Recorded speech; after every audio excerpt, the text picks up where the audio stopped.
এখন যে ক্রাইম স্টোরিটা শোনাবো সেটা হায়দ্রাবাদের একটা ঘটনা।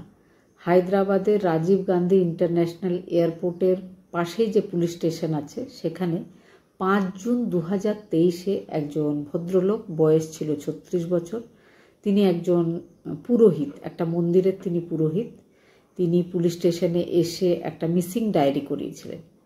তিনি মিসিং ডায়েরিতে লিখিয়েছিলেন যে তার দিদির মেয়ে, মানে তার ভাগ্নি, যার বয়স হচ্ছে 30 বছর, নাম হচ্ছে আফসারা।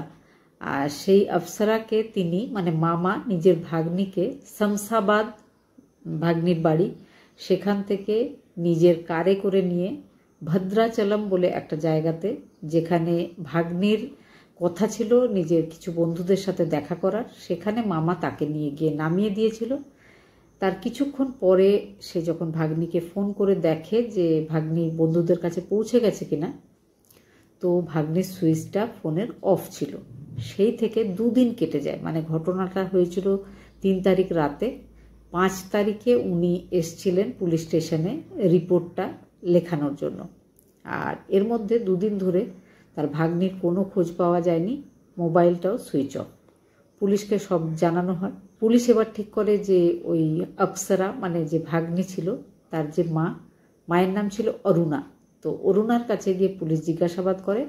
অরুণাও সম্মতি জানায় যে হ্যাঁ, 3 তারিখেই রাত্রিবেলায় তার ভাই তার মেয়েকে নিয়ে বাড়ি থেকে গেছিল।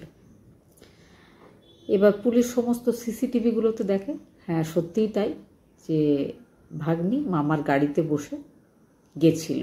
পুরোহিত যে আইয়াগারি সাই কৃষ্ণা, তো তিনি যেখানটাতে নিজের ভাগ্নিকে নামিয়েছিলেন বলে পুলিশকে জানিয়েছিলেন, সেখানে সমস্ত সিসিটিভিগুলো চেক করে দেখা হয়, কোথাও কিন্তু দেখা যায়নি তার ভাগ্নিকে ওই গাড়ি থেকে নেমে যেতে।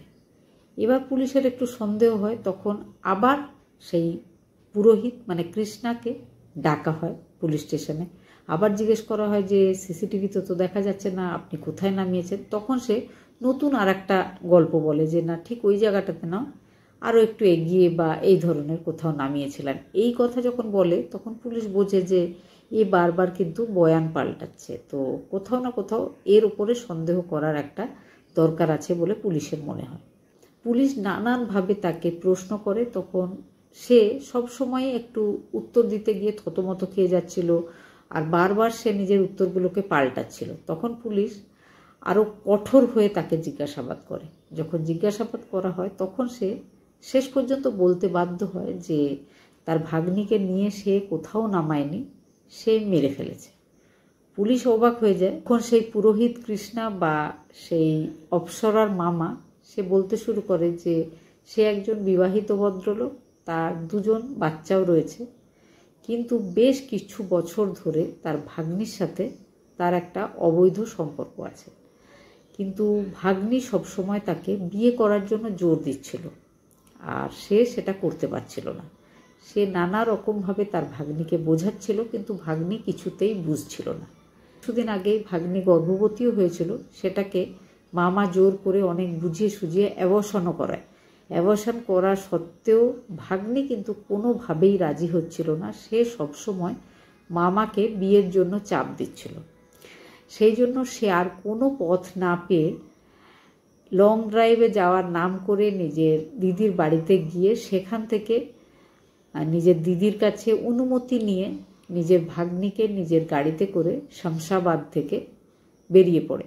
শামসাবাদে একটা পাহাড়ি জায়গা আছে, সেখানে উপরে গিয়ে ভাগ্নিকে বোঝায় যে এইভাবে বললে হবে না, আমাদের সম্পর্কটা এইভাবেই চলতে থাকবে, কেউ জানবে না, কিন্তু বিয়ে করতে পারবো না।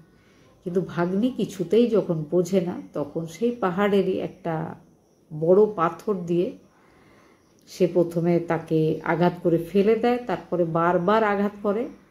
এইভাবেই আফসারা নেতিয়ে পড়ে। তখন সে আফসারার বডিটাকে নিয়ে গিয়ে, জায়গাটা নির্জন ছিল, বডিটাকে নিয়ে গিয়ে নিজের গাড়ির ডিকিতে রেখে দেয়। ডিকিতে রেখে সে নিজের বাড়ির গ্যারেজে নিয়ে গিয়ে দাঁড় করিয়ে রেখে দেয়। যখন গভীর রাত হয় তখন মামা কৃষ্ণা বা পুরোহিত কৃষ্ণার মনে হয় যে এই বডিটাকে এইভাবে বাড়ির গ্যারেজে রাখা হবে না, এটাকে পুড়িয়ে ফেলতে হবে। কিন্তু পুড়িয়ে ফেললেও হয়তো লোক জানাজানি হতেই পারে, তখন সে ঠিক করে যে সে যে মন্দিরের পুরোহিত সেখানে নিয়ে চলে যায় গাড়িটাকে। নিয়ে যাওয়ার পরে ঠিক সেই মন্দিরের পাশে একটা মন্ডল রেভিনিউ অফিস ছিল। সেই অফিসের পেছন দিকে একটা বিশাল ম্যানহোল ছিল। আর সেই অফিসটা মন্দিরের একদম পাশেই ছিল, মানে দুটোর যে বাইরের এরিয়াটা সেম ছিল। তো ওই ম্যানহোলটাকে খুলে সেই বডিটা তার মধ্যে ফেলে দেয়। ফেলে দেওয়ার পরে আবার সেই ঢাকনাটা সুন্দর করে লাগিয়ে দেয়। তারপরে নেক্সট ডে সেটার ওপরে 2 গাড়ি মাটিও ফেলে দেয়। মাটি ফেলে ম্যানহোলের যে ঢাকনাটা সেটার ওপরে মাটি ফেলে সুন্দর করে চাপা দেয়। কিন্তু তারপরের দিনও তার মনে হয় যে হালকা যেন একটা পচা গন্ধ বেরোচ্ছে। তখন সে সেই ম্যানহোলের ওই জায়গার মাটিটা সরিয়ে আবার ভালো করে যে সাইডের জায়গাগুলোতে সিমেন্ট করে দেয়। করার পরে আবার মাটি চাপা দেয়। চাপা দেওয়ার পরে সে কিন্তু সমানে নিজের দিদির সাথে যোগাযোগেই ছিল যে কোথায় গেল মেয়েটা।